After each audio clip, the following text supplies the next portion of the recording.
একবার সাহাবী হযরত জাবের দয়াল নবীজি সাল্লাল্লাহু আলাইহি ওয়াসাল্লামকে দাওয়াত করলেন। নবীজি সাহাবীর দাওয়াত কবুল করলেন।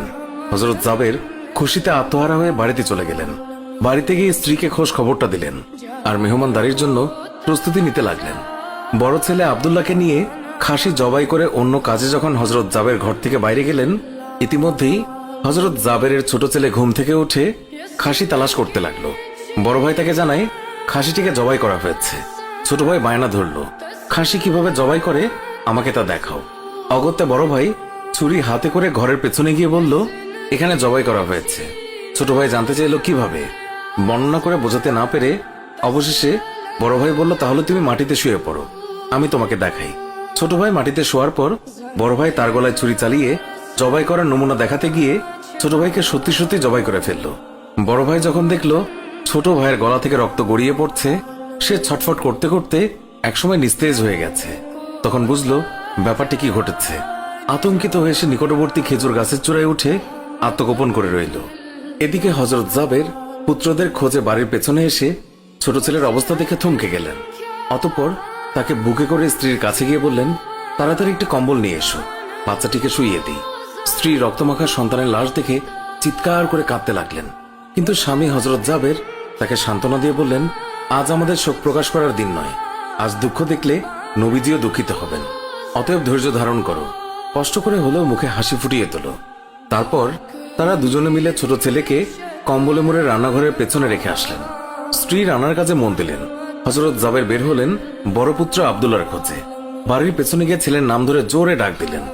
গাছের উপর আত্মগোপন করে বড় ছেলে সব ঘটনা প্রত্যক্ষ করছিল আর ভয়ে কাঁপছিল।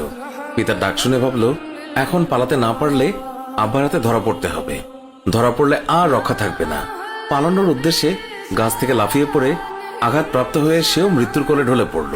পিতা কাছে গিয়ে দেখেন আব্দুল্লাহর দেহে প্রাণের স্পন্দন নেই। বড় ছেলেকে কোলে তুলে তিনি বাড়ির ভেতরে আসলেন। স্ত্রীকে বললেন আরেকটি কম্বল নিয়ে আসার জন্য। বড় ছেলের এই অবস্থা দেখে দরদিমা পুনরায় আর্তনাদ করে উঠলেন। স্বামী তাকে পুনরায় সান্ত্বনা দিয়ে বললেন, ধৈর্য ধরো, আজ আমাদের দুঃখ প্রকাশের দিন নয়, আজ আমাদের পরম আনন্দের দিন। দয়াল নবীজি অল্প কিছুক্ষণের মধ্যেই আমাদের ঘরে তাশরিফ রাখবেন। তারপর দুজনে মিলে বড় ছেলের লাশও কম্বলে মুড়ে ছোট ছেলের লাশের পাশে রাখলেন। স্বামী স্ত্রী তাদের চোখের পানি মুছে মুখে হাসি ফুটিয়ে তুললেন।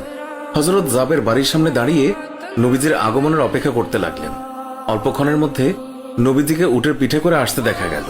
হযরত জাবের আনন্দে আত্মহারা হয়ে দৌড়ে গিয়ে স্ত্রীকে নবীজির আগমনের সংবাদ দিলেন এবং পুনরায় তিনি দৌড়ে নবীজির সামনে চলে এলেন। নবীজির উটের কাছে গিয়ে তাকে বাড়ি পর্যন্ত এগিয়ে আনলেন।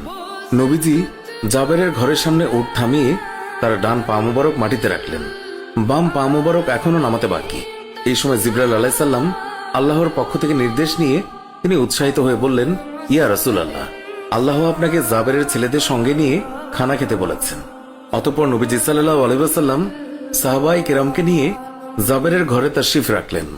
তাদের সামনে হযরত জাবের দস্তরখানা বিছিয়ে দিলেন। তার স্ত্রী খাবার বেড়ে দিলেন আর তিনি সেগুলো এনে মেহমানদের সামনে হাজির করলেন। তারপর তিনি নবীজিকে আরজ করলেন, ইয়া রাসূলুল্লাহ, দয়া করে খানা শুরু করুন। নবীজি বললেন, হে জাবের, তোমার ছেলেরা কোথায়? তাদেরকে ডাকো। হযরত জাবের বললেন, ইয়া হাবিবুল্লাহ, আপনি দয়া করে খেয়ে নিন, ছেলেদেরকে আমি পরে ডাকবো।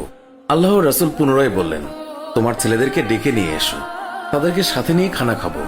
হযরত জাবের ও তার স্ত্রী হাত জোড় করে পুনরায় আরজ করলেন, ইয়া রাসূলুল্লাহ, আপনি খানা খেয়ে নিন, আমরা তাদেরকে ডেকে দিচ্ছি। তখন নবীজি বললেন, হে জাবের, এই মাত্র জিবরাইল ফেরেশতা আমাকে আল্লাহর নির্দেশ জানিয়ে গেলেন আমি যেন তোমার ছেলেদের সঙ্গে নিয়ে খানা খাই। নবীজির এই কথা শুনে হযরত জাবের এবং তার স্ত্রী আর ধৈর্য ধরে রাখতে পারলেন না। তারা চিৎকার করে কেঁদে কেঁদে সমস্ত ঘটনা খুলে বললেন। তখন নবীজি হযরত জাবেরকে বললেন, তোমার ছেলেদের কাছে গিয়ে বলো আল্লাহর নবী তাদেরকে ডাকছেন। হযরত জাবের নবীজির নির্দেশ মোতাবেক ছেলেদের লাশের সামনে গিয়ে তা বললেন। সঙ্গে সঙ্গেই তারা দুইজন আল্লাহু আকবার বলে উঠে নবীজির কাছে তারা দৌড়ে চলে গেল। অতঃপর নবীজি সাল্লাল্লাহু আলাইহি ওয়াসাল্লাম আল্লাহর নির্দেশ মোতাবেক হযরত জাবেরের দুই সন্তানকে নিয়ে খানা খেলেন। সুবহানাল্লাহ।